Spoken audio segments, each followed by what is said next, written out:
Well, everybody, looks like I'm on Indian time. It's 2:34 p.m. and I was supposed to be on at 2 o'clock, but natives show up when they show up.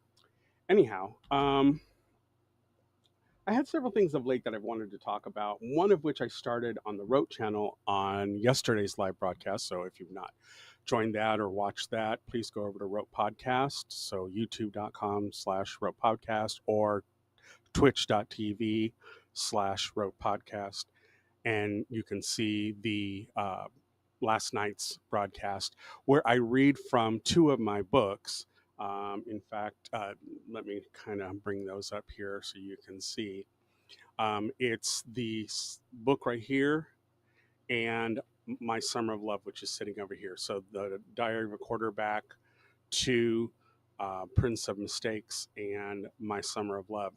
And the reason why I read from them and I talked about them was because I wanted to have a conversation about perceptions and how when I write about perceptions, I'm exploring humanity in an area that governs everything we do, and yet we give it very little due.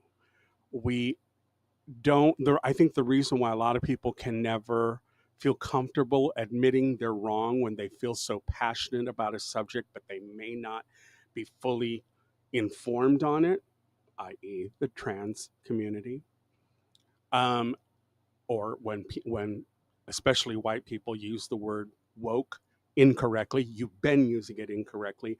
Go find some black content creators for black audiences, and they will explain what woke really is. Okay, y'all have been trying to hijack it. You've been successful thus far, but we need to reclaim it and say, no, kids, the blacks done created this and they have a very special purpose and meaning for it. And besides, let's just take the definition for what it is. I'd rather be woke than all you sleepwalking motherfuckers out there who don't know shit from Shinola. Okay? Just so we all clear, just so we all on the same page. There you go. All right. So I wanted to have this discussion because I think one of the reasons why we have such a fractured society, I do blame social media for a percentage of it, not wholly, but for a percentage of it, because it's not it's tool like any other. And I think the problem is, like the old adage, to a surgeon, everything looks like surgery. A hammer, is a surgeon with a hammer. I can't remember the fucking phrase now. My husband's the one who told it to me. But to a surgeon, everything looks like a nail, and you're the surgeon holding a hammer. That's all they see. They've got such a tunneled vision, and usually your passion is what focuses that thing, but you have a problem admitting when you get new information rather than admit you were ill informed and you need to adjust your position. It's easier and lazier by rewriting the narrative. Are you listening, MAGA? Rewriting the narrative to try and fit this new information into the pigeonhole you've already created for it, rather than admitting that your perception, the thing we all use every day, every minute of the day, and yet we're not conscious of it, that we are fearful to admit we're wrong, that our perception was wrong. And so we'd rather rewrite a narrative to try and put a square peg in a round hole. And that's what MAGA does to the extreme. Every time Trump fucks them up because he changes the conversation, these motherfuckers need to spin their red hats around and try and come up with another angle that fits the old narrative. Or they'll eschew it entirely like it never even existed. These are the same dumb motherfuckers who were in school, cheated on tests, never really studied. Yeah, they're dumb. They're just stupid with two O's, okay? But the thing is, you can always get better. As the old Chinese proverb goes, admitting you're a fool is the beginning of wisdom. Why not be on that path? Why not admit you are wrong and you've now been educated, been gifted with new information? And like the upstanding human being you are, or you should be, the contributing member to modern society, you reevaluate your perception, you realign it with this new information, and you act accordingly. You act better. You evolve. What we're doing now is being lazy and devolving. Even this authoritarianism kind of attitude that's going on around the world, it's because people feel overwhelmed, they feel lazy, they want to be told now what is right and what is wrong. They don't want to have to think about it. Well, I'm sorry, but I'm not a Christian. I don't believe in God. I'm a full-blown card-carrying, tattooed on my back atheist. I don't believe in this shit, but y'all seem to. So use that lump God gave you, that lump that's 3 feet above your ass. Use that. And don't just quote some jackass who has a podcast, haha, like me. Don't just quote them. Do the research, dig. I don't just consume media in my own echo chamber, my own sphere. I look for credible sources that have as little bias as possible. And sometimes that takes a lot of digging. But sometimes you can listen to all various points and reason for yourself what is the truth of the matter. And that's why I write about perceptions. I between my two literary hosts here, literary heroes here that I have on this page right here, one of the things they taught me from a very young age, when I was a young, strapping little gay boy, I realized that these two books could not be more different from each other. One was for the heart, and one was for the lust. And because of that, they were writing of the same experiences that gay men go through, but from two completely different perspectives, with two completely set of perceptions that these characters moved within their worlds. One was a rent boy who was sexually obsessed.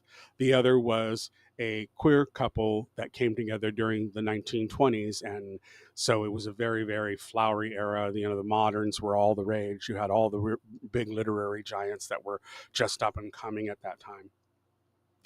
And so these two books became my gay boy Bibles that I carried in my backpack throughout my high school years. Whenever I needed to escape, whenever I needed to step away from the bullying, the tough life in high school that a queer kid like me experienced, even though I was smart enough to stick to the creative arts section of the school. So I was amongst my people. I was with my tribe. I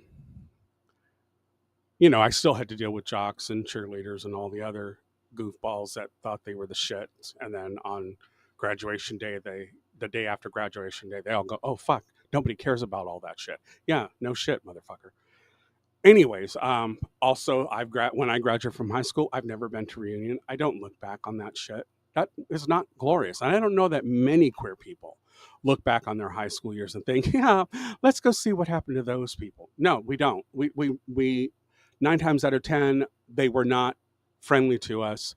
And so we have no use for that. And that's something that reunions need to really look at, how they address that part of the school population that wasn't the in crowd, you know?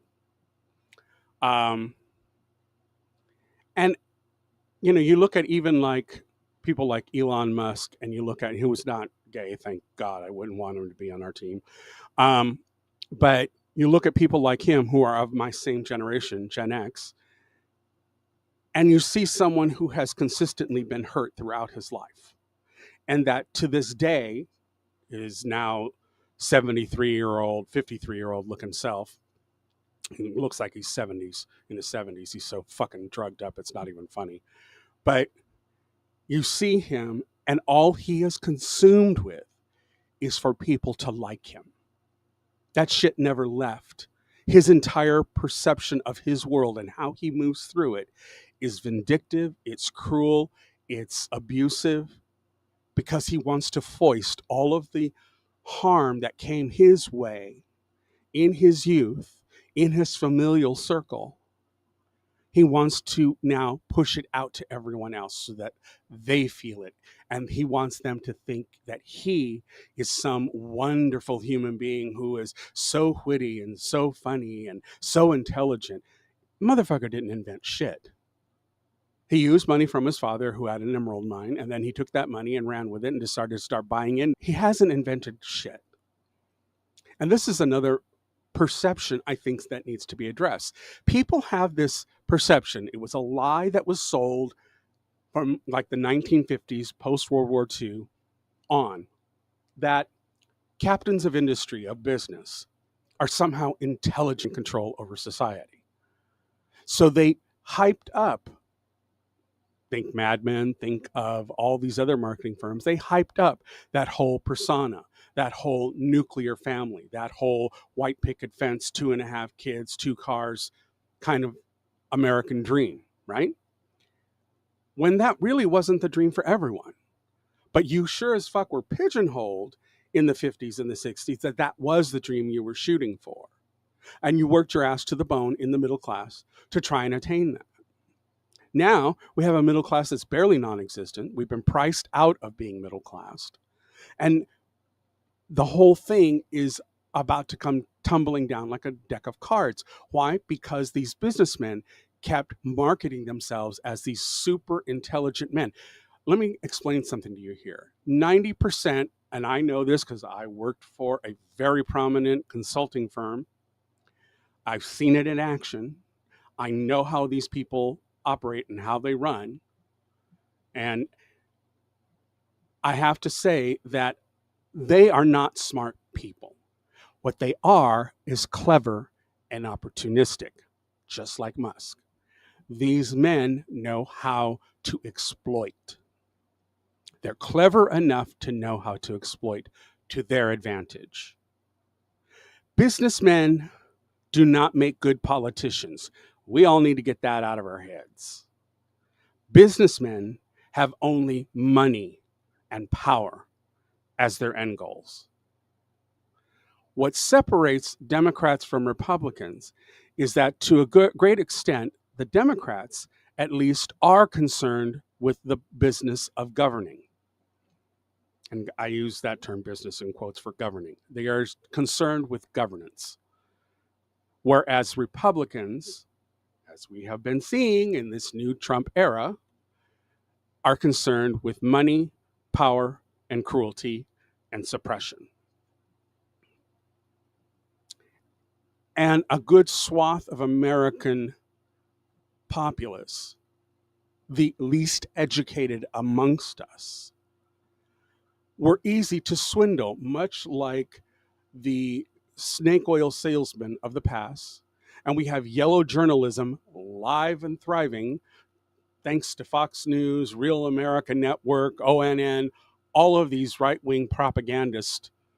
They took pages right out of the Soviet playbook. They employ all of the tactics that Russia uses on its own populace, that has completely dumbed it down, that has completely severed itself from being responsible to the people. That's what Republicans want. Make no mistake. Somewhere in the 80s, the pivot turned within the Republican Party, and they became consumed with oppression, suppression, and cruelty, and power and money, which are all things authoritarians want. So we need to understand we've all collectively, as a society, though some of us have been woke through the whole thing. We weren't sleepwalking like you other motherfuckers out there. We were aware of it. We voiced it. We proclaimed it. We tried to get your attention over it, and still you all failed to admit you had misguided perceptions about what the Republicans were going to do for you. 90% of the Republicans that voted for Trump are white, and they are running scared because the browning and coloring of America is in full swing, and they see the writing on the wall. Make no mistake, it's a dinosaur in its last gasping breaths because the comet of colorism has really struck America. And to a great degree, it's only going to keep going that way. Why? And why do we need more immigrants? Because birth rates are down. That part is true, but they're down in a lot of places in the Western world. You know where they're not down? Asian countries, Africa, people of color. White Western societies have a birth rate problem. And a good majority of it is not because they don't want children necessarily, but because they've been priced out of it. As Peter Zion says, when we were an agrarian, mostly agrarian society, like in the 1800s, the last bastions of that, where it was predominantly that's what we were doing before the Industrial Revolution happened along. Men and women would get married and have huge families. Why? Because that was free labor that could work the farm. With the modern age and with the modern conveniences and with the Industrial Revolution, kids were no longer free labor. They now were a tax on the family's income.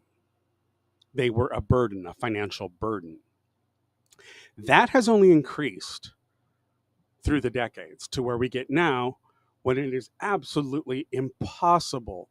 I mean, these Gen Zers and these Gen Alphas soon to be growing into their adulthood, they're not anti-family.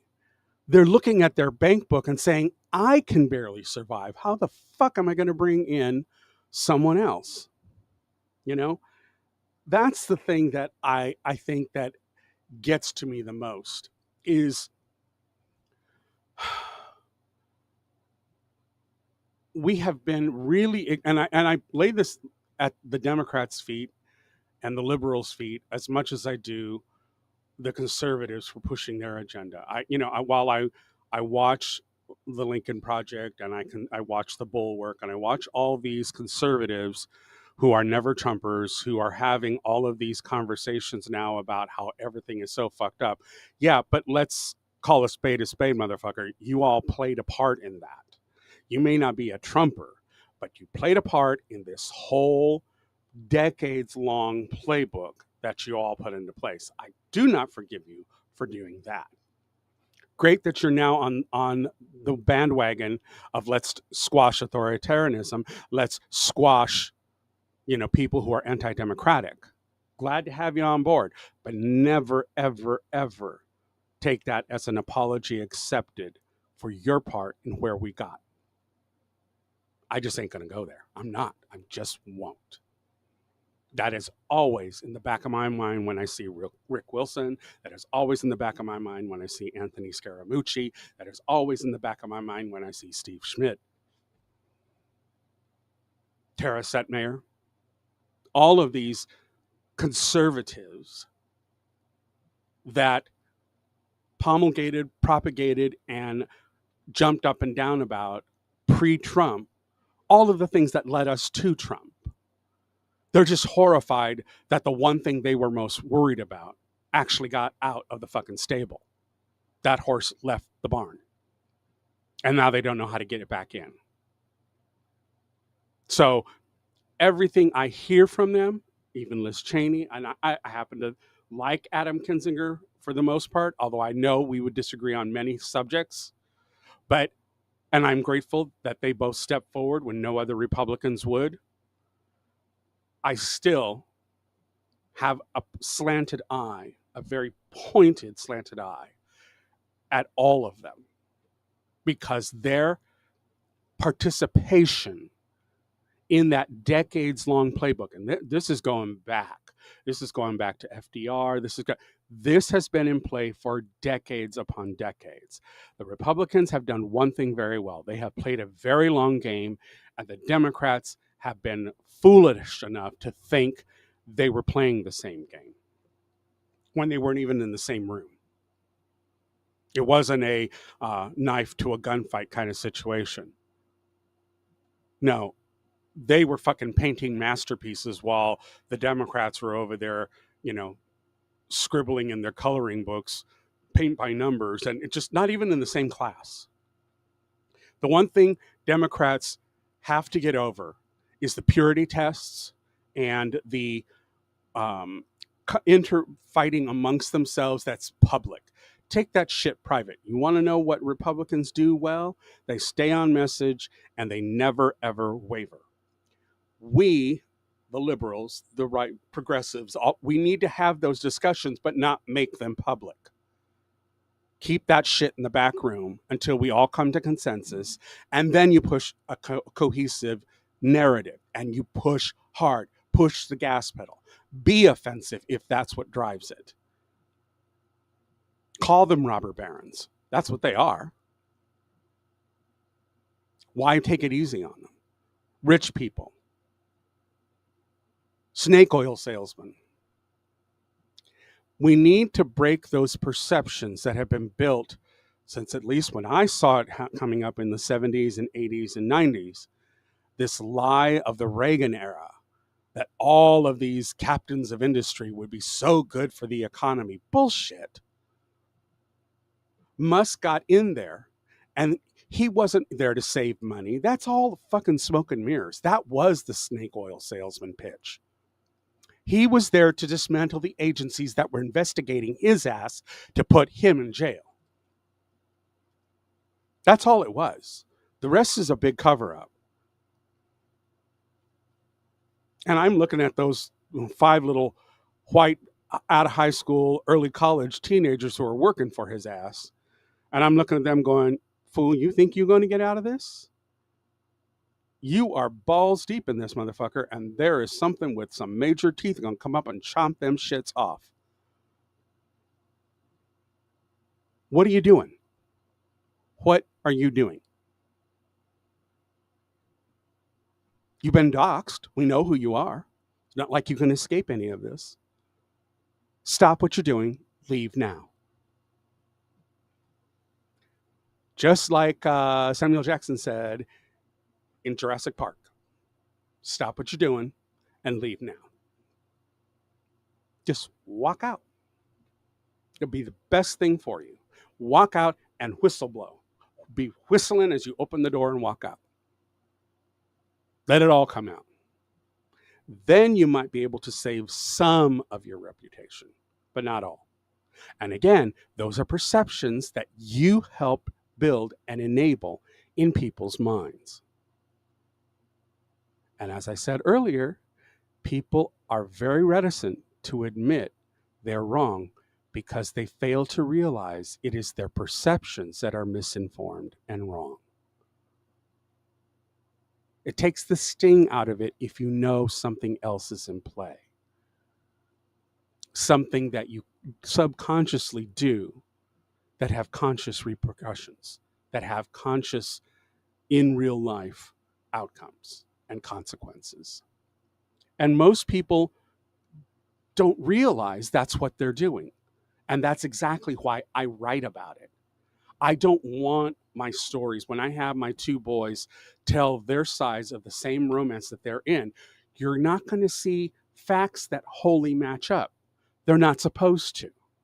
Because what Marco, the jock boy of this pairing, what he thinks is important and what order of things he thinks is important to memorize of any given situation that they're both in is going to be different than what Elliot, the young artistic gay boy that he falls in love with.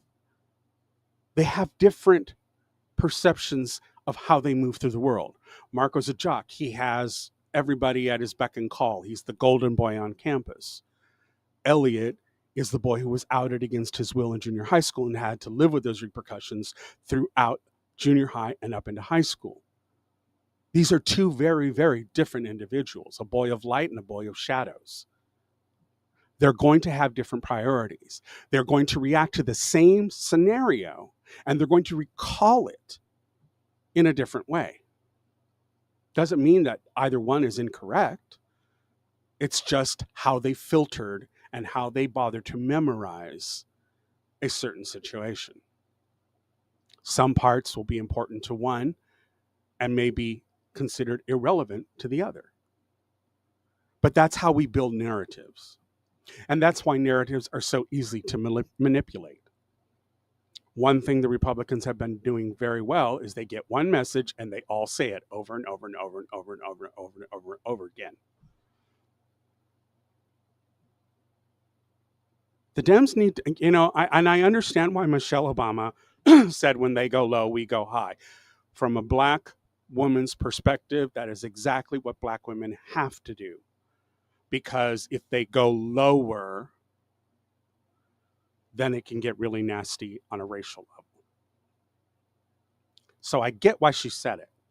I don't agree with it, but I also think that's the white libs, progressives, and centrists, left centrists, they need to be fighting that fight, which is why I love that the black women say, nope, this fight that y'all are having about deportations and all that shit, that's your fight. You get out there and talk about it. And I'm wholly there with them. I totally see their point. I'm like, yeah, you sit down, relax for a while. Let the white people get out there and do the civil rights fighting. This is their time to atone for all the shit that they've allowed to progress without being vocal all the way through, even though y'all were out there telling them that this is where it was going to end up. And my Latino brothers and sisters and NBs out there, you need to get some motherfucking context. You do not understand this world. You think you do, but I guarantee you, you do not.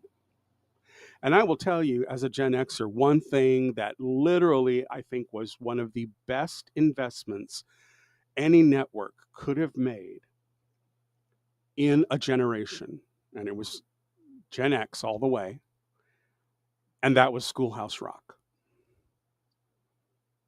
Because what it did is it gave a foundation of learning and understanding. And they even had America Rock, where it talked about all of the different branches of government, how things worked, why we have no kings in this country, why we separated from Britain and the colonial empire that they were building. And it set it in context and put it in song so memorable that when I was in my high school civics class and we had to write out the preamble of the Constitution, you could literally, and I did on the day we had to do it, I knew every one of my fellow classmates was mentally singing the song from Schoolhouse Rock because they literally sang the words verbatim. And you could see every one of my classmates just mouthing the words, we the people in order to form a more perfect union. You could see them mouthing the words. It was brilliant. It was a brilliant piece of marketing. And to this day, you will find Gen Xers who have Schoolhouse Rock t-shirts on. It was that emblematic of our generation, our culture. It's something I think should be replayed today. I think kids today could still benefit from it because the topics are universal. Hell, just watching y'all type on a fucking text shows me you all don't know anything about grammar either. Well, guess what? They had grammar rock. Oh.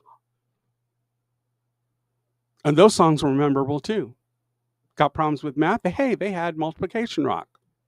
They had math rock. They had science rock.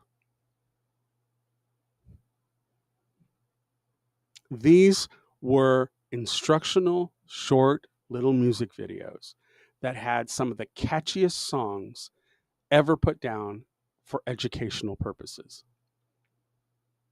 And I think the folks at Disney, I don't know if they still own ABC or not. They might not be.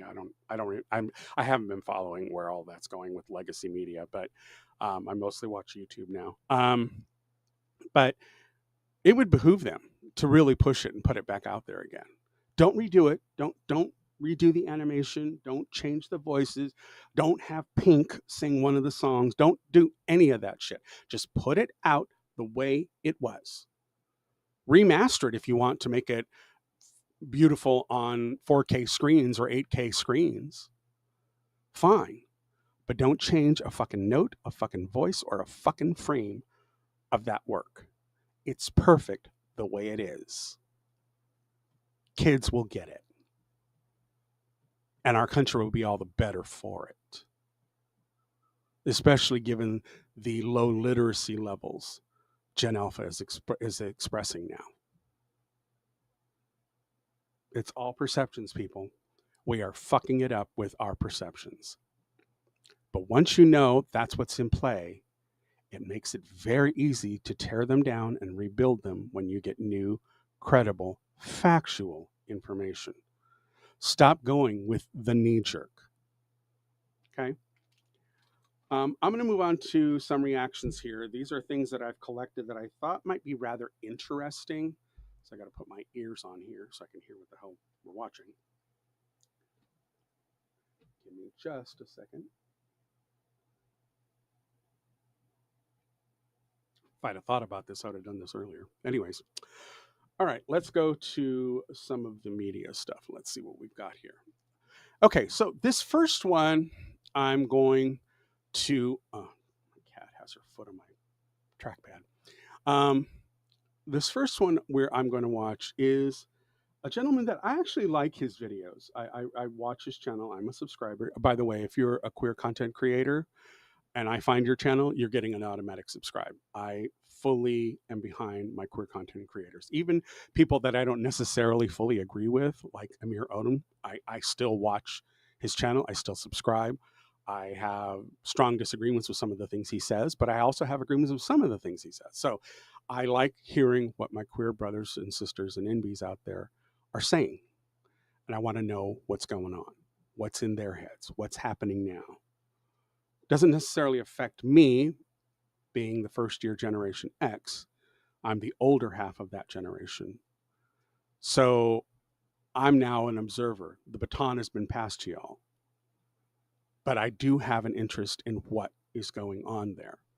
So this one is a YouTuber, Anthony Aguiar, who does queer movie reviews. And he finally did one on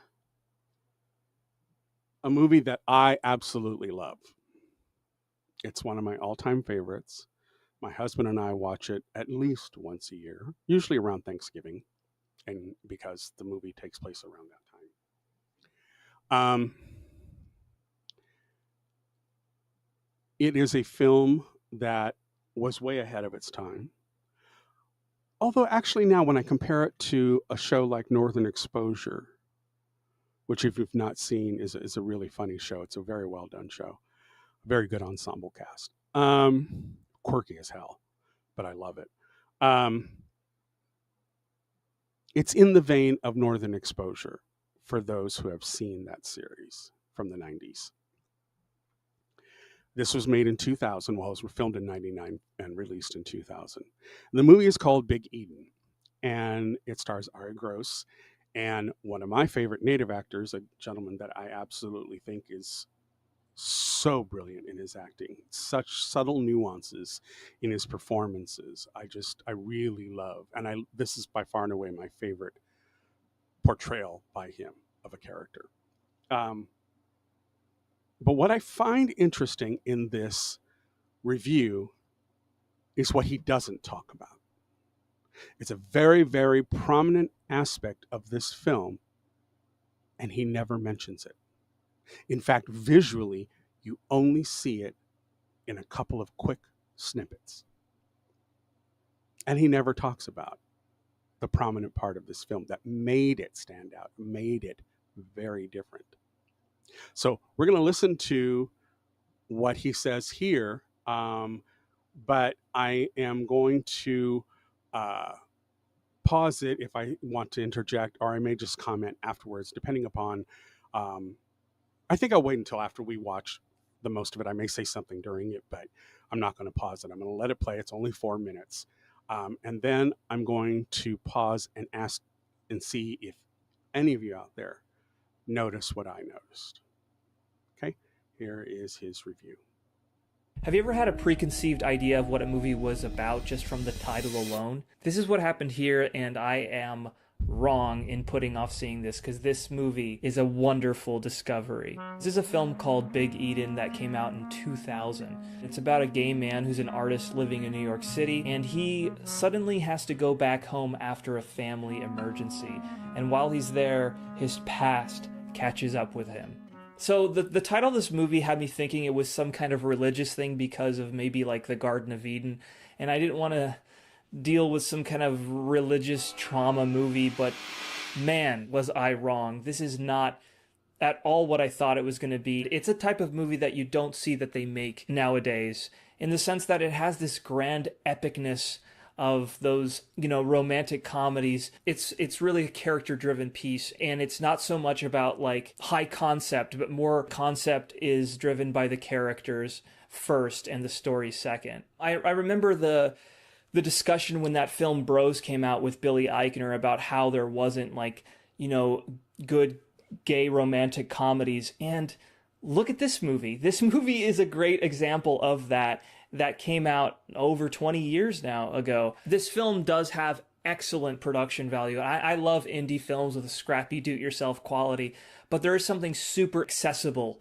that this film has to it in the production quality. This movie is under this facade, this veneer of a type of movie that you feel like you're above the material looking down on it. Not at all. This movie is very much eye level, and it does a lot of subversion in your expectations in a lot of subtle different ways. And one of the best examples of this, and not giving a lot away, there's a character from his past, a woman that's his friend, and she's trying to set him up on a date with a woman, and you know exactly where this is going to. Okay, so here's his first error. She's not necessarily a friend. She is a busybody in the town that knows everybody. And it's not, I mean, you can tell from Ari Gross's character's reaction to her that, she's intrusive. She's well intentioned, but, Widow Thayer, that's the name of the character, Widow Thayer is in everybody's business. So it's not quite a friend, it's just a busybody old woman who has no life. Her family's already grown and moved on or whatever. And her husband's dead. Obviously, that's why she's called widow. But she goes through and is in everybody's business because she doesn't have anything going on in her own life. Okay. Let's be clear about that part of it. So he's missing the mark already here, but we'll see where he goes with it in a little bit. Go, but it just doesn't go that way. And another good example are the town folk in the community. And this film does have a lot of that camaraderie. The ensemble feeling is like the very well community cast. is behind the main story, similar to what happened in like Apartment Zero, which is another great gay film. It has that feeling like everyone's on board. And obviously, I'm stereotyping, but when you see the type of people here, you know that they're going to probably be against a gay love story happening, but they're not. That guy's looking a little light in the loafers. That's okay with me! And it's just strange. It's kind of like this bizarre world where the homophobia doesn't really exist. It was great to see that, especially from a film that came out in the year 2000. One thing was interesting about the main character and the way that he's written and the way that he's performed. I will say that the other thing that he doesn't quite pick up on here, and I know this only from my own personal experience, especially growing up in an era where you didn't have social media, and this film doesn't show any social media. This was before the smartphones. This was before. So it's an era that is very much like the era I came up in. Now, what I can say is Indian reservations that my father grew up on, that I went to as a young boy, and so the small towns that surround them are much more quiet about any overt homophobia that might be in play. If they know you, they tend to wave it off as some quirk of yours. It's not a persecution kind of thing that you often see stereotypical in movies, as he's saying he's being stereotypical. But this movie actually, to me, was much closer to how small towns are in many respects. Now, if you're walking out the house as a cisgendered man in high heels, with hairy legs and a hairy chest poking out of a bodice top, yeah, you're going to get some looks and you're going to get some comments. That's, make no mistake about it. But if you dress like everyone else and you just happen to be gay, they aren't going to give that the time of day. That's not what they're going to watch about you. So it depends on the barometer here. Now, Ari Gross's character is artistic, but he also is very, very cis heteronormative presenting. So the town is going to react to him because he also grew up there. They remember him. All of these elders remember him as a young boy. They have a long history with him. So it's not like he's going to a town he's not been in.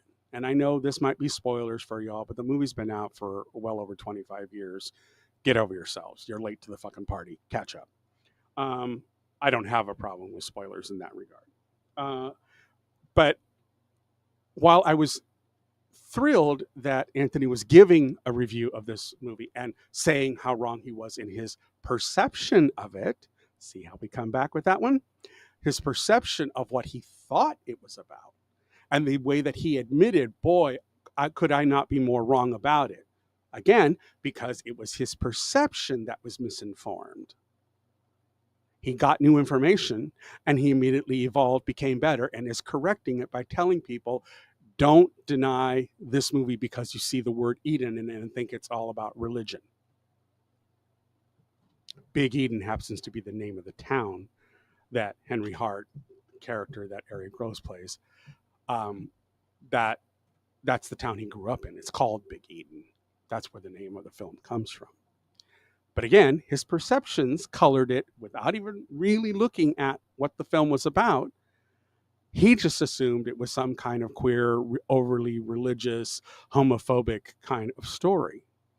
Now, when I saw this originally come out and I saw Eric Schweig's name was on it, that's all I needed. That was it. As soon as I saw his name on the project, I'm like, I'm in.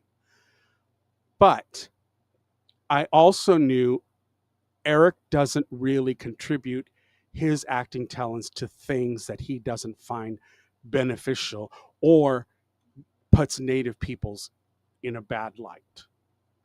He's very, very conscientious about what he lends his talent to. He's also, by the way, a brilliant Native artist. You should see some of his artwork. It's truly stunning. But I remember when I saw this, my first impression, looking at the cover, seeing the name, seeing the mountainous lake that Ari Gross's character is leaping into, I didn't run to, homophobic small town mindedness. I ran to Northern Exposure, which was one of the few series out there that had literally broke that stereotype of rural America being closed-minded, being, a place where you could not be yourself. Even my husband told me stories about the local gay man, in his town at the time, and how people would just refer to him and talk about him. But it was never derogatory. It was all with a winking eye and a nudge, nudge in the conversation kind of thing. So you have to understand that what Hollywood has perpetuated is for dramatic purposes. It's not how real life functions. And even I know that about rural, small towns. You keep to yourself, you do your own shit, ain't nobody going to care what you're doing. Okay? It's when you shove it in their face. And I get the whole, believe me, I am queer militant to the hilt. You come at me, I'm going to come right back at you. Okay? But I also don't see the need of trying to be so loud and so obtrusive when it's not called for.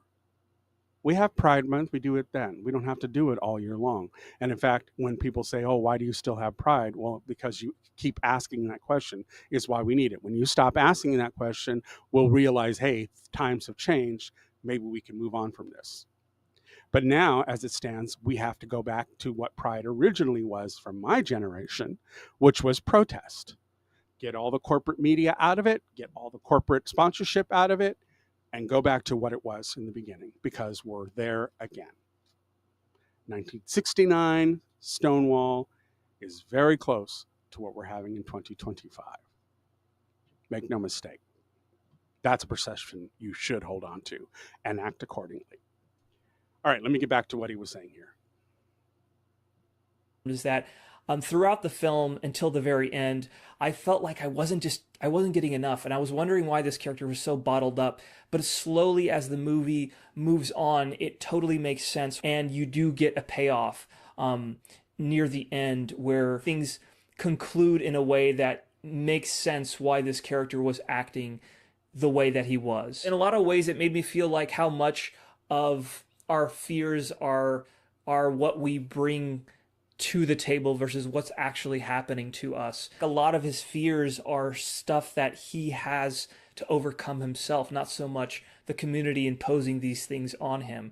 It's just his preconceived idea of what he thinks people are going to think of him. It is not a tragedy in a lot of ways. It is very uplifting, and it's not a film that's going to redefine every movie you've ever watched, but it is incredibly ahead of its time for being a film that just decides to set up things in a way that you feel like, oh, I know where this is going, and then it completely just goes, no, we're not doing that typical cliche. It's just a good time. And if there's anything that I've learned from making these videos is that I shouldn't judge a movie based on its title.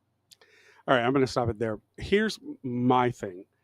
The entire time he's talking about this, he's focusing on the relationship that Harry Hart has with his school friend who he's grown up with, who he was very close to. In fact, you see a picture at one point of the two of them as young high school boys on the same dock on the lake that Harry Hart runs out to when you see the opening section where he goes running out to jump in the lake.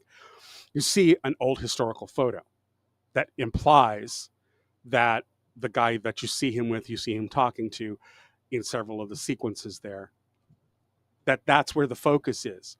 But the story really is about what's happening and what has been happening all those years that Henry never saw. And it was right there in front of him. And what this movie does in that revelation, in how it ties it up, in the way that he says he didn't expect, I saw a very different film. But I'm Native. And I think his perception of this film and the way he's reviewing it, he completely eschews the Native character and his presence in the film and the quiet progression of how Pike, Eric Schweig's character, moves to coming in close with Henry, who he has always loved from those high school days. But Henry only barely noticed him back then because he was so consumed with his best friend. And you don't see any part of his review, without giving spoilers, he never mentions that the kid is Native. He never mentions that this is a movie where the Native kid, the kid of color, gets the resolution he's searching for. He's too focused on Henry Hart. And Henry is the main character, but that's not where the story's heart is. It's what Pike brings. So if you want to see a really good film, I highly recommend this one. We actually did a reaction to it on Rope Podcast. So if you want to go to Rope Podcast and find our reaction channel, Albert and I watched this movie, and it was very instructional for Albert because he lives in Mexico as an indigenous person of Mexico, who does not have to fight like Mexican Americans, like I do on this side of the border, to maintain our connection to our ancestral past, our native past. He lives in it. He's in it all the time. But it was very interesting for him to see a story and to understand it from Pike's position in the entire story, and it was revelatory for him. So I think Anthony should go back and rewatch it and disregard Henry and watch Pike and Pike's evolution and everyone around Pike, their evolution to bring Pike and Henry together. Very different film from what he's talking about. He's caught up in what the obvious was, but the sub theme there is even stronger, more heartfelt, and is part of the final conclusion. Whereas what he was talking about really isn't. It's the means to get there, but it is not the end goal. So, just wanted to take a few moments. I had a very, very visceral reaction to his review of it. I'm going to tag him in this. We'll see if he has anything to say about my commentary on it. But it is a very different movie for me. It's a very heartwarming movie. We can agree on several themes within it. I do not agree that it subverts the rural communities. I think it actually augments them. It's what I experienced being a young queer Native boy. My dad was Native. Going on the reservation, I made no qualms about who I was and how I presented myself, and nobody gave me shit. Nobody said one goddamn word about any of it. And that was in the 70s and the 80s. So how stereotypical is it? Anyways, moving on, let's go with my next reaction. This is one of my favorite guys. I say this guy is speaking all the things my husband whispers to me about people. This is Tom Powell Jr., and I love it when he skewers Trumpers and says it like it is. He's also a fellow Gen Xer like myself, and I understand this man fully. He doesn't have to explain shit to me. I get him from word go. There are certain things that are a given, right? Death. We all die. Taxes. We all got to levy our taxes. And there will be more Trump supporters that are having the day they voted for, that are waking up and realizing, fuck, this was a mistake. They are having the day they voted for. T-shirts, hoodies, bumper stickers, and coffee cups available at the link in my bio now. Hear me and hear me very loud. I'm telling you right now, I will never, ever vote for another Republican except Rand Paul because he has balls. But I tell you what, today, I'm fucking disappointed in Trump pardoning the Chrysleys and a sheriff who stole money. Are you freaking kidding me? Bitch, those aren't the only two criminals he's let out. Jan All 6 the much? haters of Trump, I totally comprehend it now. I am so disappointed that he's done this and then has the audacity to say, oh, they didn't deserve it. They didn't deserve it.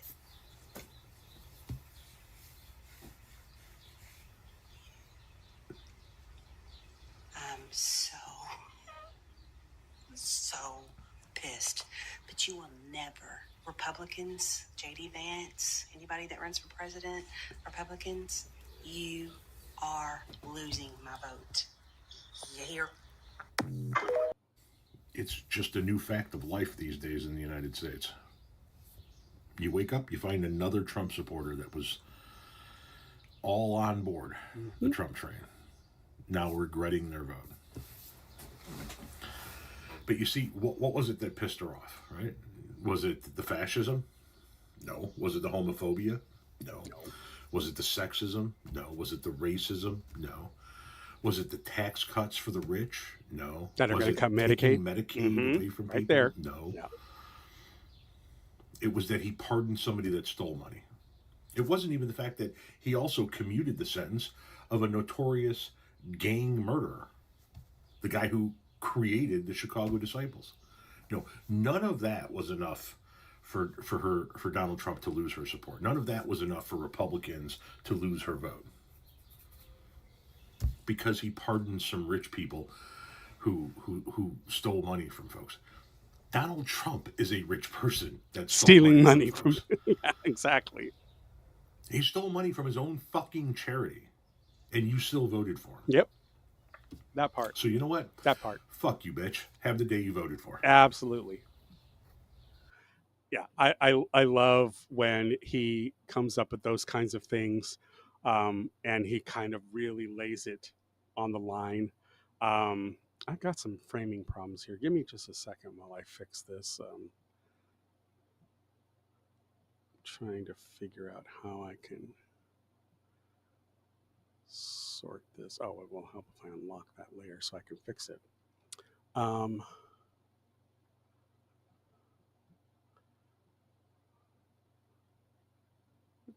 that up here. Pull that down.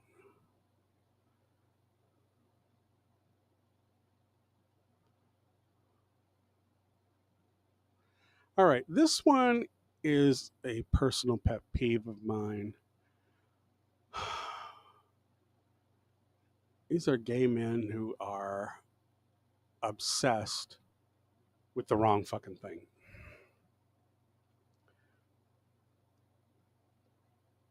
They are so misguided, so misinformed, their perceptions are so way the fuck off, and it's so self-centered that their myopic view that they are taking, they don't understand the whole reason why we have the LGBTQIA, why there is that letter alphabet anagram for us. Because together we are much more powerful. There is safety in numbers.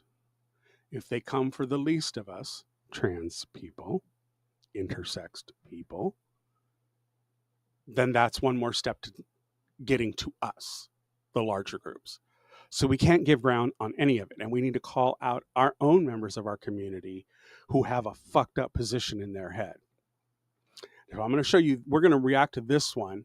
I don't know if I'm going to play the whole thing because, to be quite honest, I get to a point where these people piss me the fuck off. But I'm also going to show Theo Von, who I've never been pro Theo Von. He always just seemed like a redneck idiot to me. I know a lot of people like his humor. I don't. I particularly don't find him that funny. But he's having a conversation about trans people and about intersex people with a fellow comedian, and they're having at least a very reasoned conversation, and Hassan Piker is reacting to it. And I think Hassan has the same kind of outlook I do, but I'll throw my 2 cents in when we get to it. So first, this one, where we're going to hear some dingbat motherfucking gay boys spouting some stupid ass shit, and hopefully the guy who's actually talking about this, he's a comedian, a gay comedian, and he's going to riff on these queer boys being stupid. Okay, so here we go with this one. Just quickly, if you didn't watch it, just tap back a few stories. Picture a very butch-looking woman with a horrible fringe. Just go, well, when you say you want to be called a woman, this is what you sound like. No, I'm the only important in the world. You need to refer to me only. And I'm looking at it like... This is what infuriates me, is if the trans community had an argument, I'm the first person to be like, fair, but every time they open their mouth, they make it worse. Disclaimer, before I start here, let me just be clear that in this video, what I'm talking about is a very strange and seemingly self-segregated type of gay man. Obviously, throughout the years, gay men have been some of the most supportive and steadfast protectors of me, a trans woman. And so, I guess that's what makes this particular gay archetype so confusing and ultimately depressing to me. So anyway, let's talk about trans-hating gays.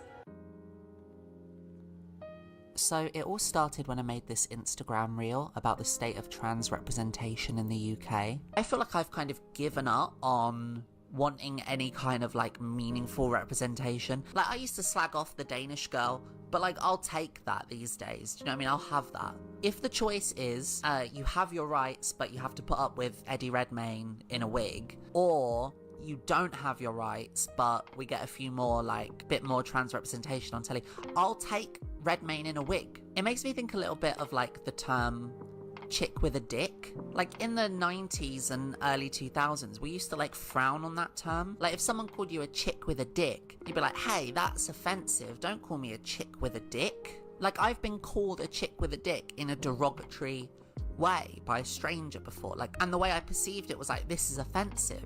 But right now, these days, like in the last like 3 weeks, I've seen on mainstream media, on the news and everything, like trans women just being referred to as men, like biological men, trans women, or should I say men? And I'm thinking, wow, chick with a dick is looking pretty good right now. It was quite an inclusive term, really. It was quite progressive in its own sort of twisted way. I mean, look, at least it was acknowledging up front that you're a chick, but then it just has like a caveat on it, an asterisk. Chick with a dick. It's pretty silly, right? Sardonic, steeped in irony. Everything you've come to expect from me. It's classic Gen Ives, to be honest. Anyway, the video sits there for a couple of days, not really doing too much. I mean, I don't have a massive amount of followers, really. I'm not really good at Instagram, you know, because it's stupid. So a lot of these videos, they're just sort of my way of coping with what's going on in the United Kingdom at the moment. I'm having a yap, basically. Suddenly, though, a comment appears from a blue tick account. Wow, someone famous. Who could it be? Is it Lady Gaga? Is it Barack Obama? No, it's... We're gay, but we're not queer. We're pro-choice, but there are limits. We support LGB, some of the time. I don't know how much you know about the British countryside, but it can be an extremely dangerous place.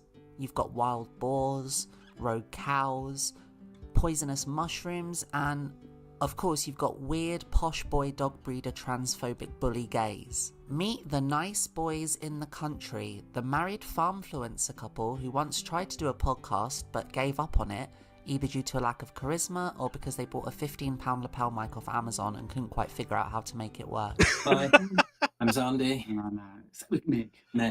And this is our first episode of our new podcast. It's much anticipated. It's a joke. Mick had a brilliant idea that we're going to try these new sour sweets covered in dog hair.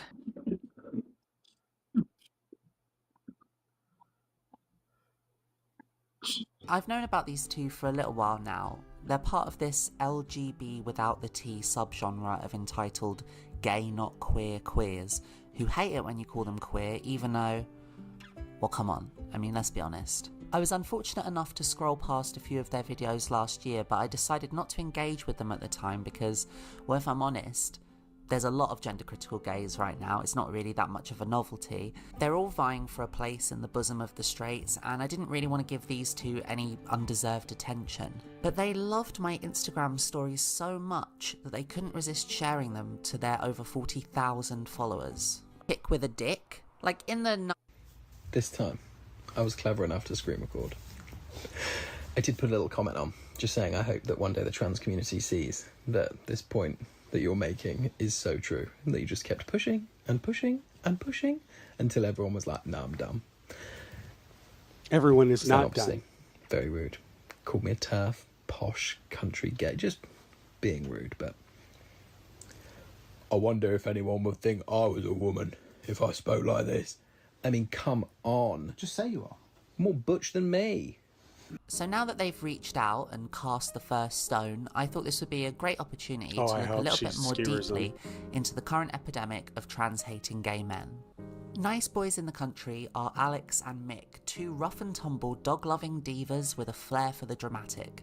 Alex does most of the talking, while Mick prefers to vape and occasionally interject with something largely stupid and forgettable.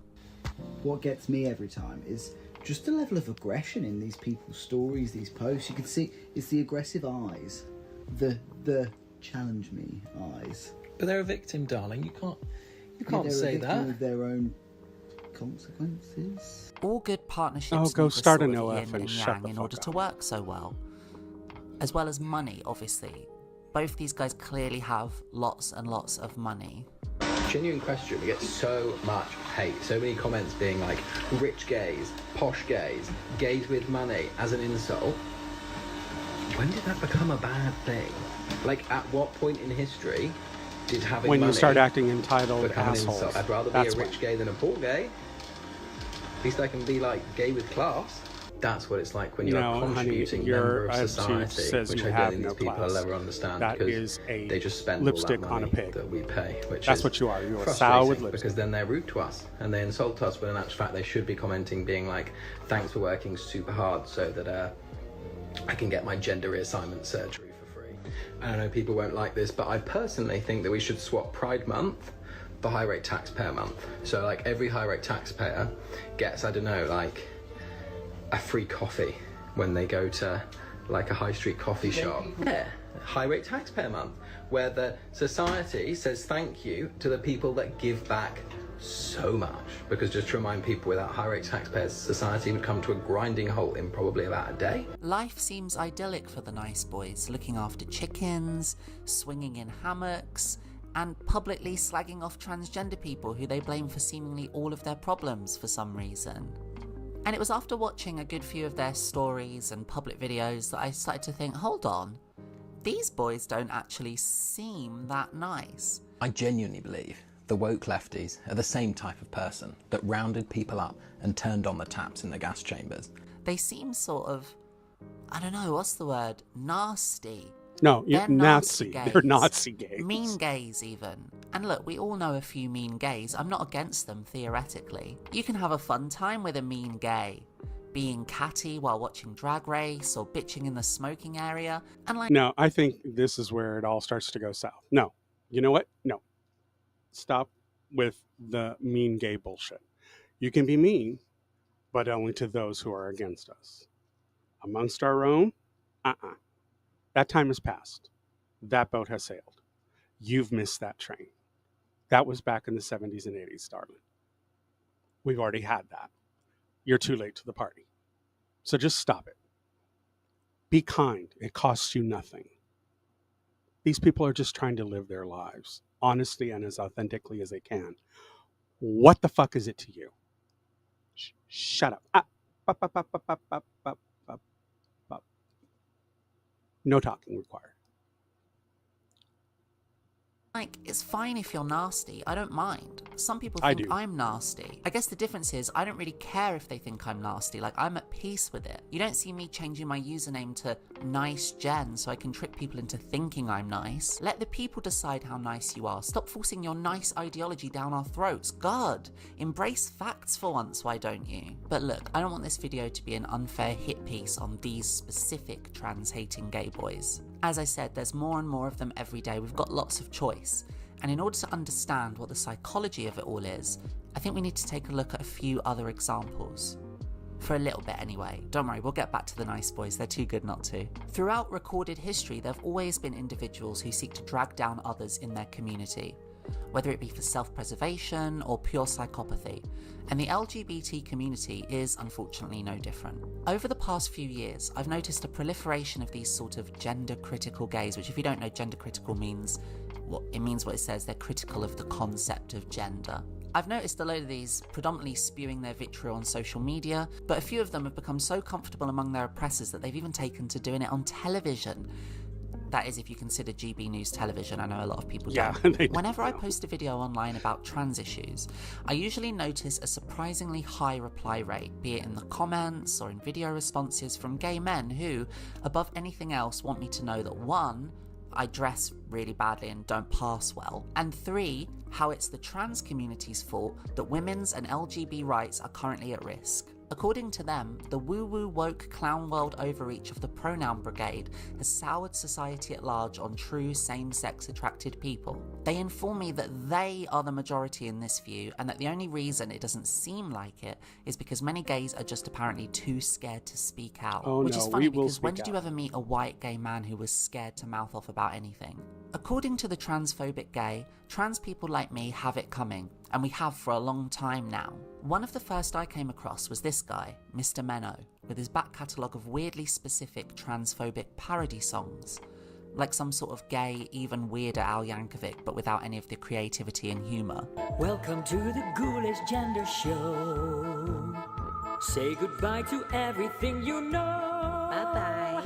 As a insanity consumes reality, and every day is Halloween, there's nowhere left to go. Sorry. Griffin hated having breasts and wool. What a To be dime honest, these store songs that he Danny does, Elfman kind of they aren't bullshit is really that? worth talking about too much, obviously besides the cringe value. Yeah. They're usually a bit too inside baseball to really be effective. Like, no one wants to listen to a song about the concept of autogynephilia. Most normal people don't even know what that is. I barely do. Like, most people go outside. Besides, it seems like he only really makes these songs as an excuse to dress up in drag, apparently mocking trans women's appearances.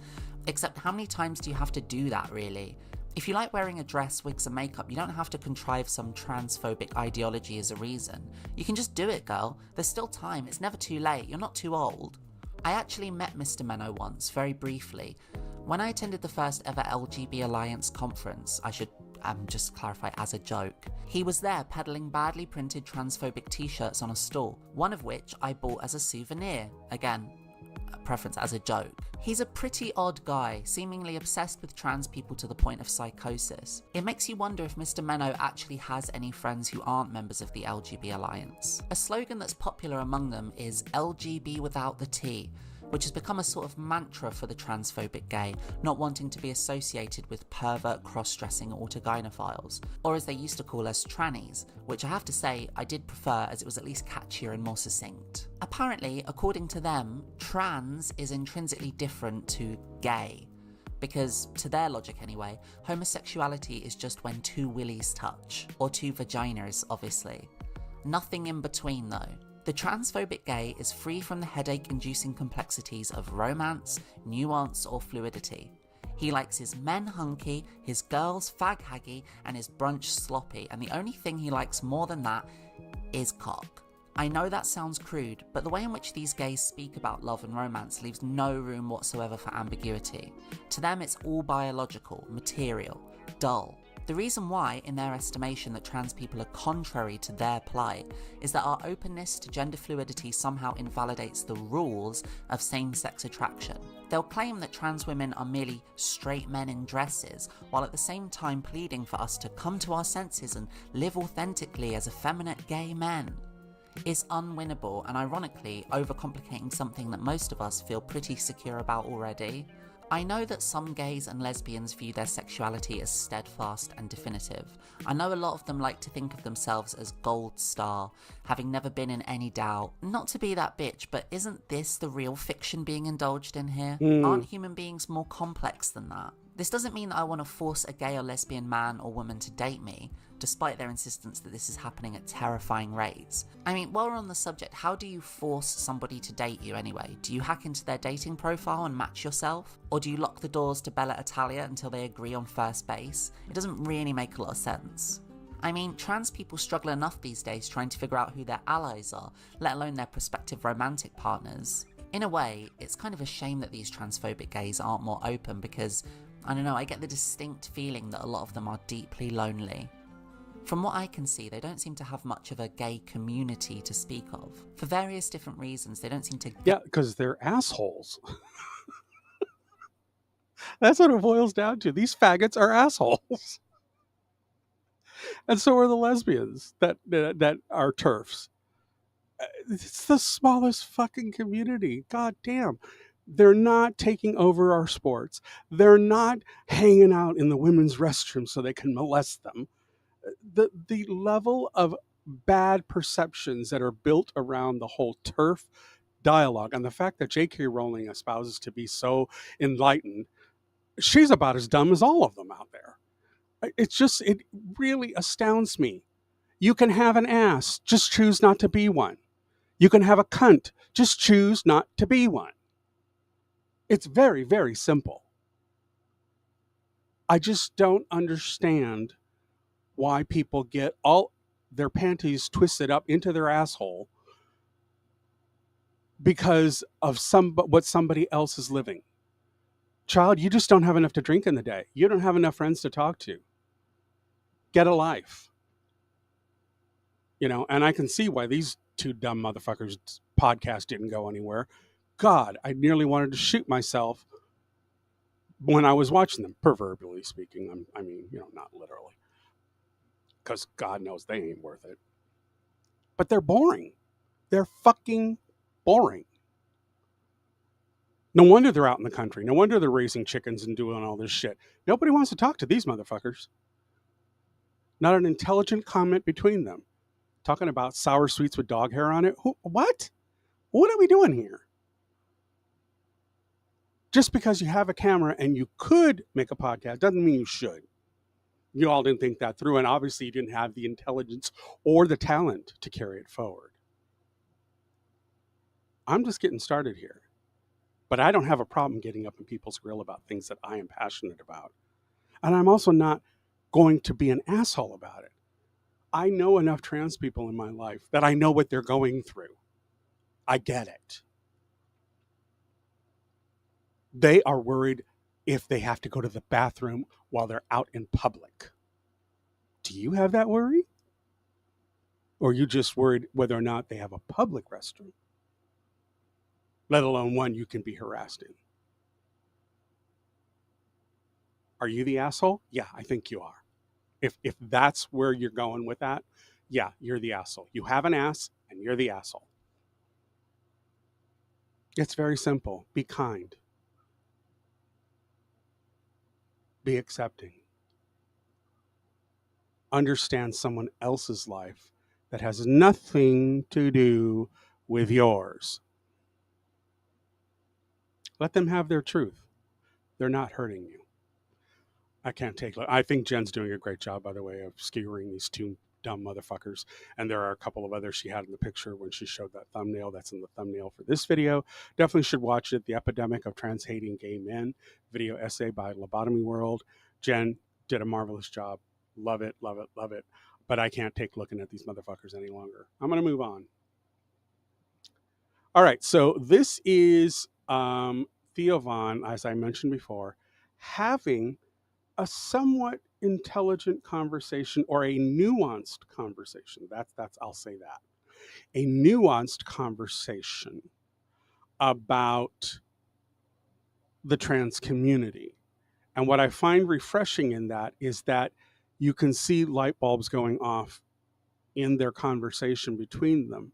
Now, one of them goes off on his tangent and starts talking about NB's pussy, and we don't need to go there. But so it kind of negates some of the great conversation they were having before. But we're going to watch a little bit of Hassan reacting to Theo Von having this conversation about the trans community and how wrong conservatives are for propagating and fear-mongering it, because I think it is important.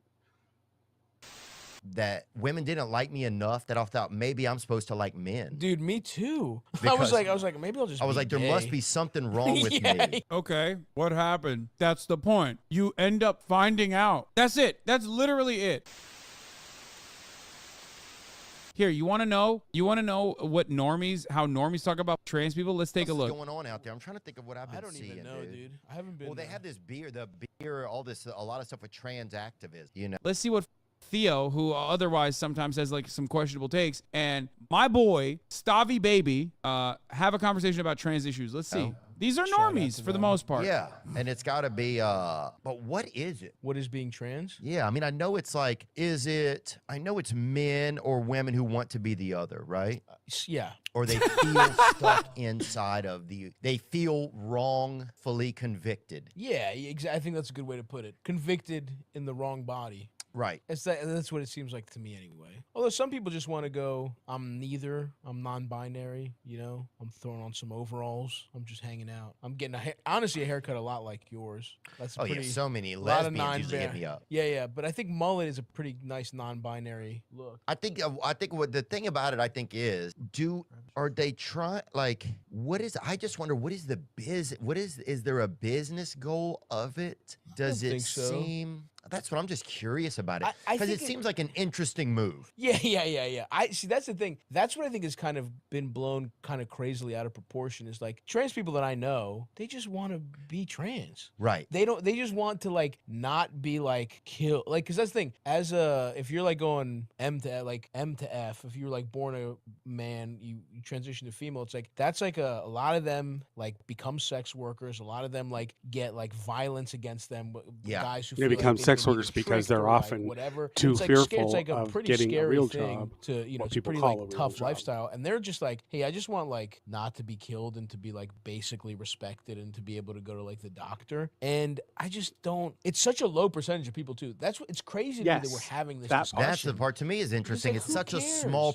That's the best normie adjacent commentary you can engage in. Yep. The fact that Right trans there. people constitute such a small percentage of you know, people living in society, and yet conservatives constantly want to hyper focus on them, make them look silly, make them look stupid. That's why I always utilize that. I deploy that as a weapon against motherfuckers who constantly say, oh, trans people this, trans people that, like constantly freaking out over like trans women in sports, trans women in sports, trans women in sports. It is literally insane to talk about trans people this much. Okay. Yeah. It's insane. And most normies will go, you know what? It is kind of weird that these guys are constantly talking about the genitals of teenagers and shit. What the is going on? I will never forgive conservatives for making me have to learn about women's sports, dude. Never. I'm sorry. I didn't even watch men's sports. It's so nasty that you went and you made it the major point of contention, and now I have to learn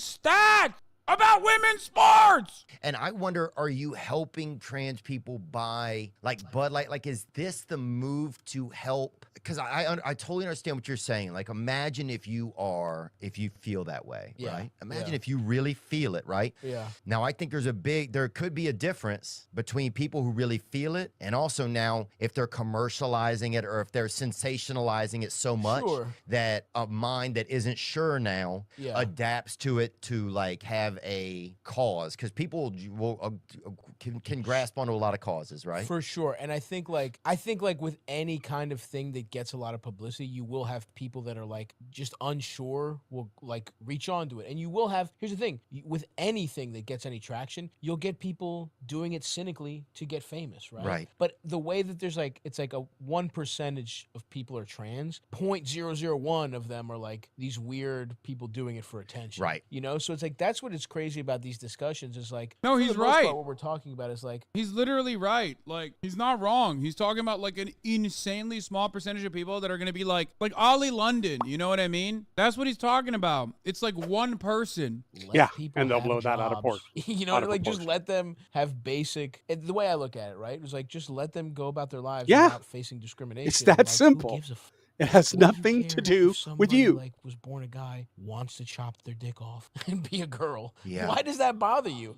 And I do find it a little ironic where it's like, especially people that are talking about like, you know, like not to get super political with it, but it's like the states that are very anti the trans shit. It's like you have people talking about how they want limited government, but then they're like, oh, I have to check your daughters to see if your daughter has a vagina before. Like Florida was talking about a bill where they're tracking girls' periods to prove their biological female. And it's like a wait, whoop bracelet or something?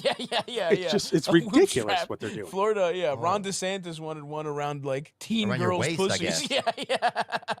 Inside of them. And it's like, aren't you supposed to be the one for like limited government, but we're checking girls' period? It's just like, or they made it like illegal to didn't see mention a that. period. It's like, dude, it's crazy. And I'm just like, I don't get, like, I have some Yeah, trans I don't friends. understand why it's like if someone's trans, let them be trans. Yeah. I would never be upset at anybody that's trans or like I would be very curious what it's really like. For sure. I would be It's very interesting, curious yeah. in today's world what if someone is like just gay and they see an option to be for clout or just totally Nobody does straight and that. see that, 'cause Nobody there's does such that. it's such a like Yeah. like, you know, a currency out there now that I could see that being some, but I don't say that to diminish it because those people are also diminishing if people are really dealing with that. Exactly. Like, For sure. Exactly. I don't know. I guess I just wonder, is this the best person to introduce that to the world? Like, because a lot Exactly, bro. But listen. For people before people get mad, I think Theo is like genuinely curious though, because everyone that says just curious on the internet is just bad faith. They're not actually curious. Yeah. No matter what Yeah. happens though, Mhm. you got Stavi baby in the cut, and he's going to do a great job. I believe him. A lot of people now are just starting to talk about trans, which maybe is good, but it's also such a small percentage of people. I guess I just don't understand. Is this going to be helpful to trans people? Because it almost, like, if I'm a trans person, right, and my life is tough, right? Yeah. If I really am, because I believe that, I mean, God makes so many cookies, man. You could. Yeah. Something, You or need to do a nature little- could be also merging. You don't know. Yeah. And I also think in like other societies, like ancient ones, people were kind of like in between genders, and other societies had like multiple genders. Yeah, look at and- Robin. Two spirits. Yeah, tornadoes. exactly. Those guys were in tights. Come on. You telling me? You know what I'm Somebody saying, dre- bro? somebody threw on Maid Marian's dress. Big John You was know? a bear, dude. Yeah. There's this big backlash against trans people because I think it's become a conservative boogeyman where they're talking about like Yeah, drag it's queens, and it's they're talking about nothing how but drag deflection. queens are gonna, like, It's a groom their smokescreen like they're calling gay for people what they're doing groomers and shit. And I think that's elsewhere. really dangerous. And I think that attention has come because trans people are being used as a political tool in the negative. Yep. Whereas, like, I mean, dude, it's so funny to hear people talk about how drag queens are like, oh, they're so dangerous for kids. Where it's like, drag queen, like, you think they molest people? Like, politicians and priests. Here's the thing with that. Okay, the whole drag queen thing. I'm going to tell you a brief little story. My granddaughter watched, as a young child, watched some horror films, and one of the ones she watched was Frank Langella's Dracula, the 1979 version.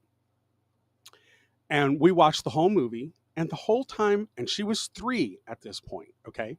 3. We're watching the movie, and there are a few gory type sequences in it, but mostly it's spook horror kind of thing, Dracula movies. And we watched the whole thing, and at the very end, she didn't scream or cry or get freaked out over any of it. And after it was over, and I was taking the DVD out of the DVD player, which dates when this took place, I asked her what she thought about it. And she said, well, it was sad. And I said, oh, sad? Why? She said, because that guy wanted to be with her and nobody would let him. That's what she took away from that horror movie. At 3. She understood pathos in gothic horror. If a 3-year-old can do it, trust me, a drag queen is not going to freak them out and make them question themselves. It's just not kids see things, and the only reason they react negatively is because they see the adults around them acting that way. So it's you adults out there stirring the pot about drag queen reading time. You're the dumb motherfuckers creating the problem, not the drag queens. That's your shit. You need to look at your internet history, because I bet you 2 to 1, if I went through it, I'd find a shitload of transsexual porn in that history. Because you're far more obsessed with shit going on like that. There might even be PDF in there, if you know what I mean. If you know, you know. It's not the drag queens. If anything, the drag queens are doing a service because they put something bright and sparkly and magical in front of these kids. Because drag queens are like, glorified clowns of women. I mean, they're astronomically funny. They just are women to a steroid version. And it's funny. It's meant to be that. And these kids see it for what it is. They see something bright, colorful, sparkly, telling them a story.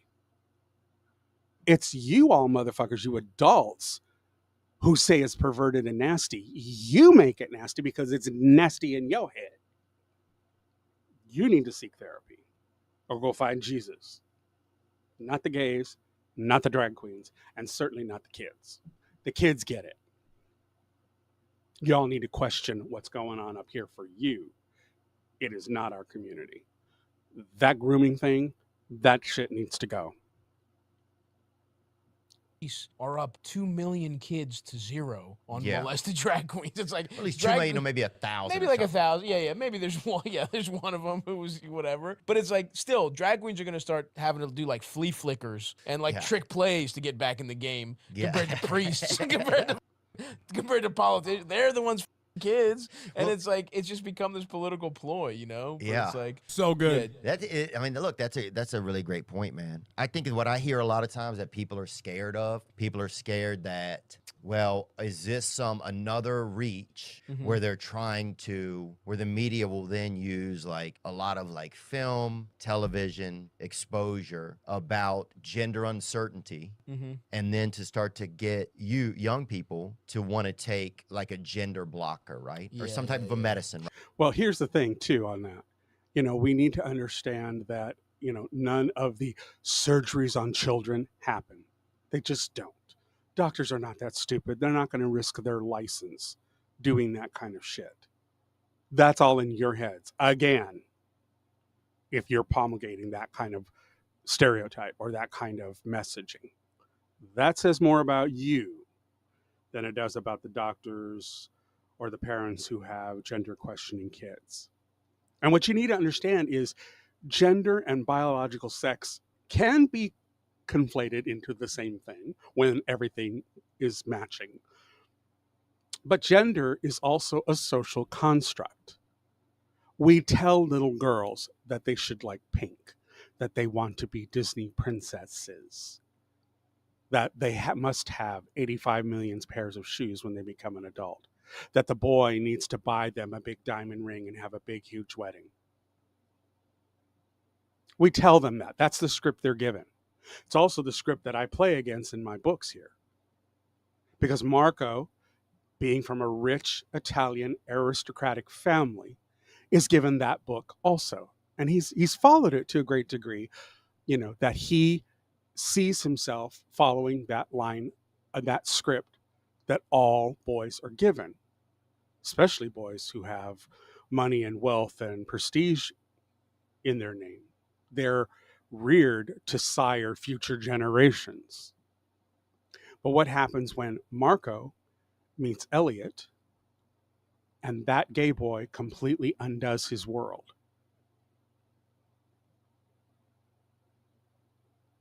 I'm using the gay romance as a means of discussing the narratives we give our children. One of the things I will always laud my father for, is he never constricted us to a specific gender type. And this is in the late 60s, early 70s. He just let us be.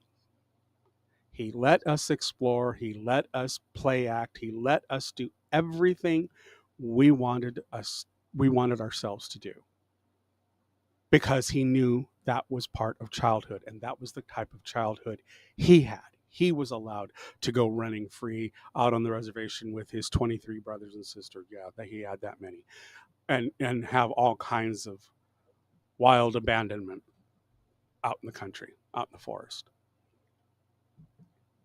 And he wanted that for his kids.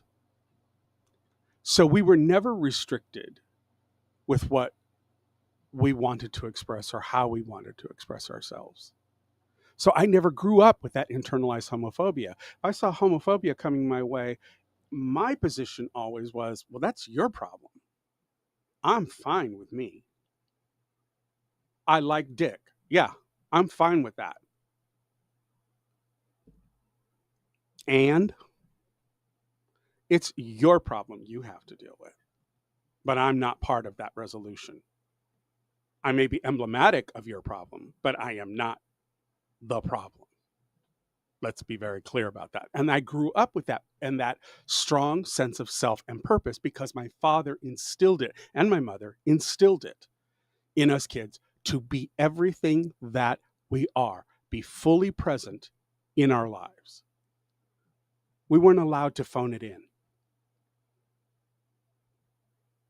And I think that made us all the stronger. We also grew up in Generation X when we were the latchkey kids. We took care of ourselves from the time we got home from school until our parents came home around 6 o'clock at night for dinner time.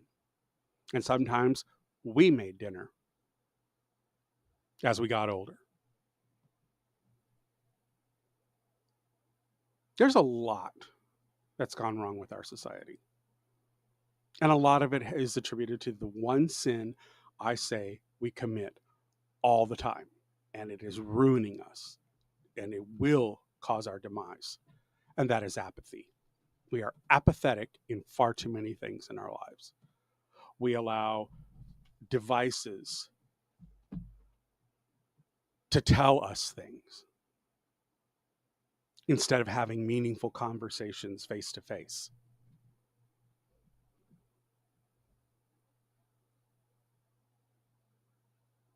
You know, the one thing I spend almost 365 days, 724 with my husband. But you know what? I have some of the best conversations I've ever had in my life.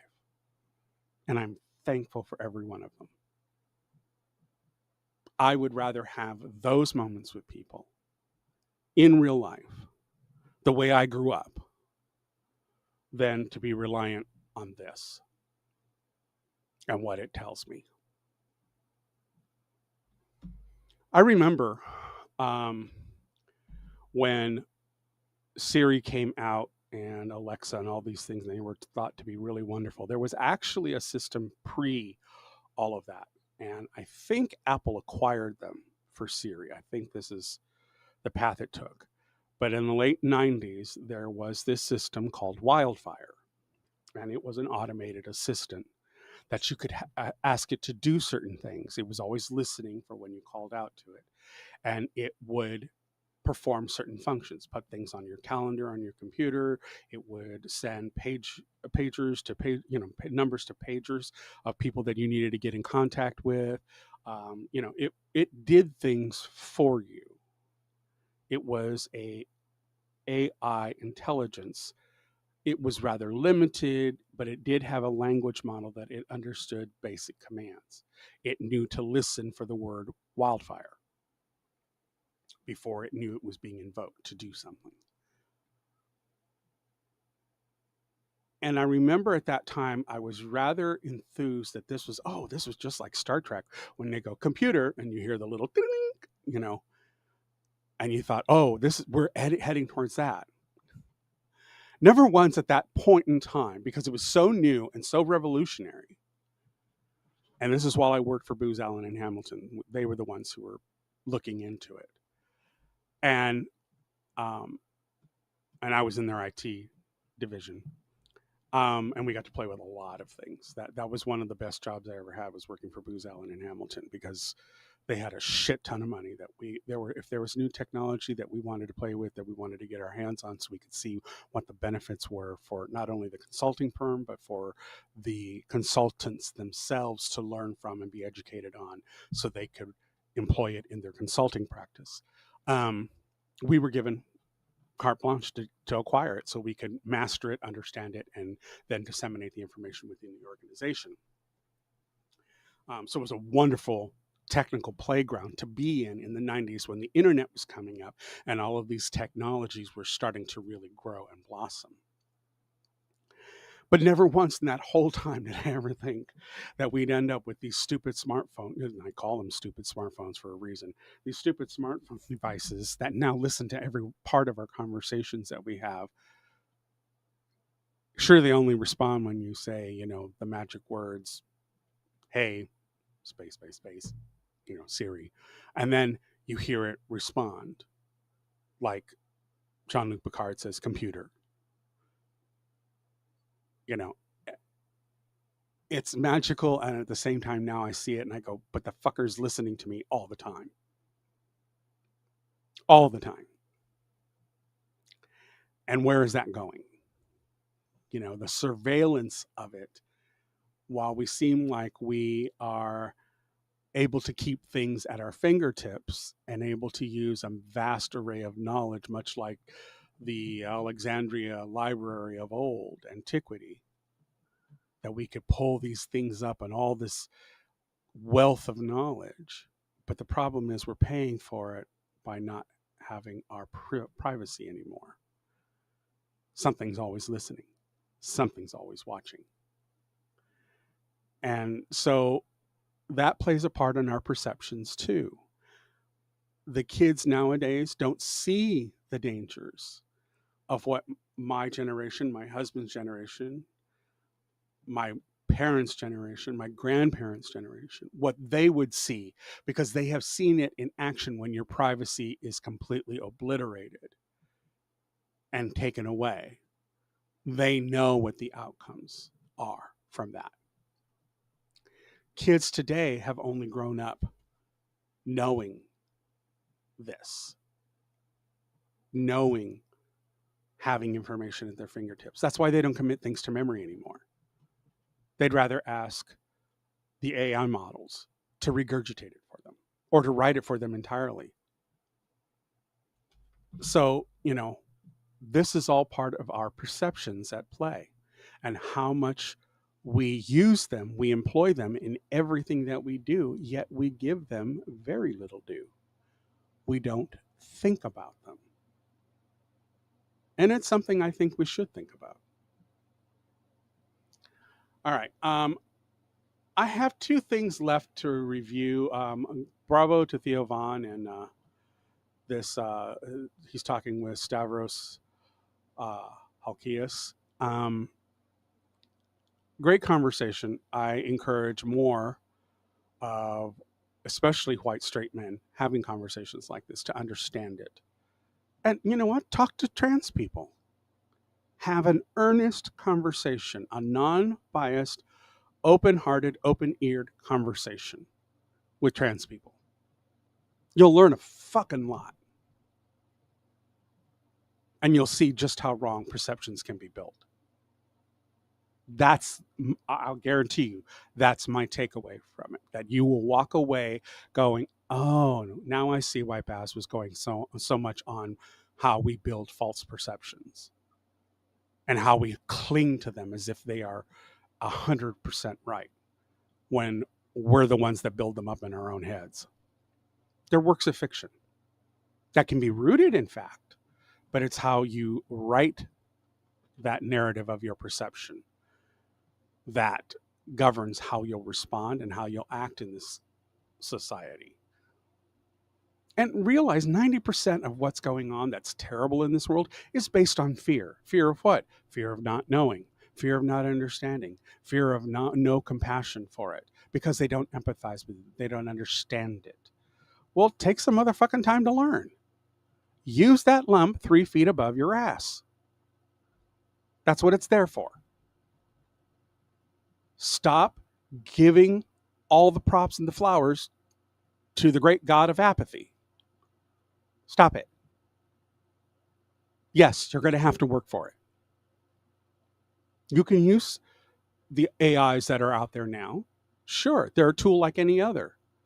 But just because you have a hammer, don't look at everything as if it's a nail.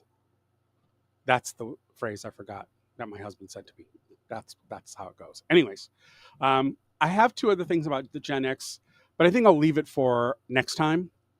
I'm thinking of taking these for Mondays, Wednesdays, and Fridays instead of just Tuesdays and Thursdays. Actually, no, let's do Tuesdays, Thursdays, Saturday. I think I'll add a Tuesday to the list. I want to start building on these and start getting them to come out on a regular basis. I'm still going to stick with about 2 hours for each one. But, as things progress and if I start to have people chime in and start to subscribe and follow, then I will definitely might think about increasing it. I'm not looking to get stupid rich here.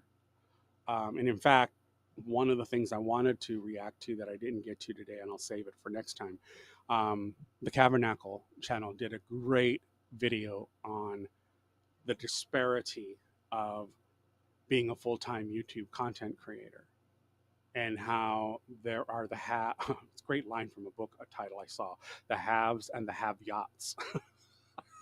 I thought that was a brilliant title. I thought it was great. But that's something I do want to explore, because as I'm building my channel, as I'm starting to do these live broadcasts, and as I want it to grow, I want it to grow to build a community so we can have these conversations, especially within the queer community and our allies.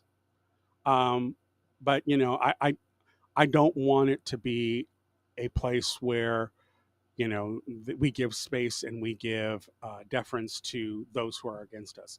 We'll have trolls. They may show up. But you know what? I've dealt with some of the worst in my life. And honey, I'm still here. Okay? So obviously their tactics did not work. So let's not give in to that. Let's not give in to the hate. Let's be kind to one another. It costs us nothing.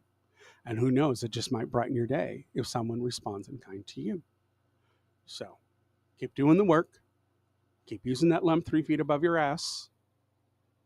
And remember, until you do the work, all of this is just Qwhearsay. I'll talk again with you real soon. Bye now.